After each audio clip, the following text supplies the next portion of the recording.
Olha, 2 mulheres foram presas suspeitas de aplicar o golpe Boa Noite Cinderela. Isso aconteceu mais uma vez, tá? Dessa vez em Copacabana, na zona sul do Rio de Janeiro. A gente tem uma reportagem que a gente vai assistir agora. O canto do galo avisava sobre a chegada da polícia. Polícia, mão na cabeça. Vira de costas. Alexandra de Souza Dias foi presa em Nova Iguaçu, na Baixada Fluminense. Ela estava em casa quando foi surpreendida pelos agentes. Já Fabiana Ferreira de Lima, conhecida como Loirinha, foi capturada em Queimados, na mesma região. As duas são acusadas de aplicar o golpe Boa Noite Cinderela. Um homem foi vítima aqui em Copacabana, na zona sul do Rio. Ele conheceu essas mulheres em uma boate aqui na Zona Sul. Eles foram para esse hotel. Primeiramente, uma entrou no quarto com ele, uma das investigadas, a Alexandra.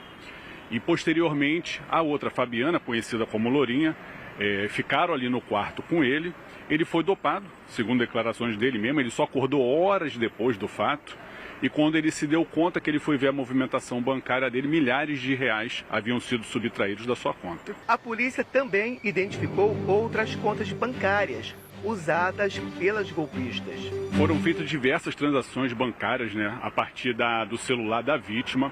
Uma dessas transferências foi para uma das investigadas. Também foram feitas diversas outras transferências para outras contas. Então a gente começou a apurar o rastro do dinheiro, Seguimos o fluxo financeiro. Foi quando nós chegamos na outra investigada, na Fabiana. O esquema foi descoberto após 8 meses de investigação. Segundo a polícia, a dupla também agia na Lapa, no centro do Rio. Fabiana também é investigada por roubo e associação criminosa. Elas vão responder pelo crime de roubo, porque elas diminuíram a possibilidade de resistência da vítima. A vítima é dopada, só acordou horas mais tarde. Então as duas vão responder pelo roubo qualificado pelo concurso de pessoas. Talvez aí você de casa esteja se perguntando, como a gente também, Por que tantos casos do Boa Noite Cinderela, professor? A gente tem visto aqui constantemente novos casos aparecendo. Por quê? Porque, obviamente, quando ganha notoriedade um caso específico, as pessoas que são vítimas costumam a comparecer mais na delegacia para denunciar. Agora, isso sempre aconteceu aqui no estado do Rio de Janeiro. Por que muitos não comparecem à delegacia? Porque tem um certo receio, professor? De ser identificado, de se expor demais, de repente, às vezes, de afetar o ciclo pessoal ou profissional, mas tem que comparecer à delegacia para elas serem presas. Pois é, Lívia, diante de todo e qualquer crime, nós não podemos nos calar. Essa é uma questão que, assim, aqui no SBT nós batemos reiteradamente, em todos os telejornais. Infelizmente, nós temos que fazer esse tipo de cobertura porque é a realidade da nossa cidade, a realidade do nosso estado e a realidade do nosso país. As pessoas, claro, as vítimas, ficam envergonhadas, ficam constrangidas, muitas vezes querem tutelar, como você mesmo colocou, situações de cunho pessoal, de cunho profissional, mas isso tem que ser denunciado. Essas mulheres, inclusive, são suspeitas de outros golpes, já têm outras passagens pela polícia.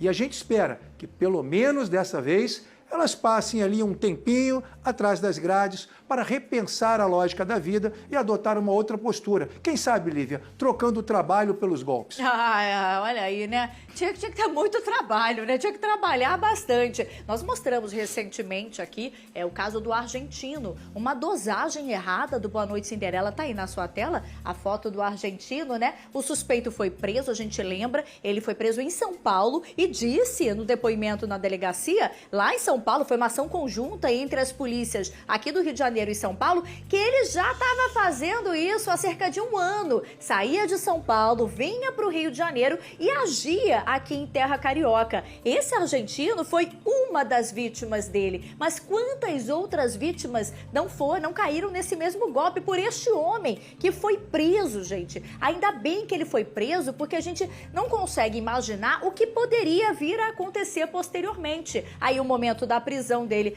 E aí, professor, a dosagem neste caso deu errada. E aí ganhou tamanha repercussão e por isso aconteceu a prisão. Mas ele disse na delegacia que há mais de 1 ano ele fazia isso aqui no Rio de Janeiro e não tinha nenhum registro de ocorrência contra este homem. Ou seja, era o bonitão de São Paulo que vinha fazer as férias aqui no Recreio dos Bandeirantes. É claro que isso não pode acontecer. Muito legal a gente ver, Lívia, essa ação conjunta das polícias do Rio e São Paulo coibindo um crime. A gente raramente vê, não é, uma ação conjunta entre as polícias em casos como esse, mas é importante que elas ocorram, né? Isso afeta a imagem do Brasil, né? Inclusive diante dos turistas. Agora, uma coisa muito importante, para homens e mulheres que estão nas noites, né, curtindo, como deve ser a vida, evidentemente.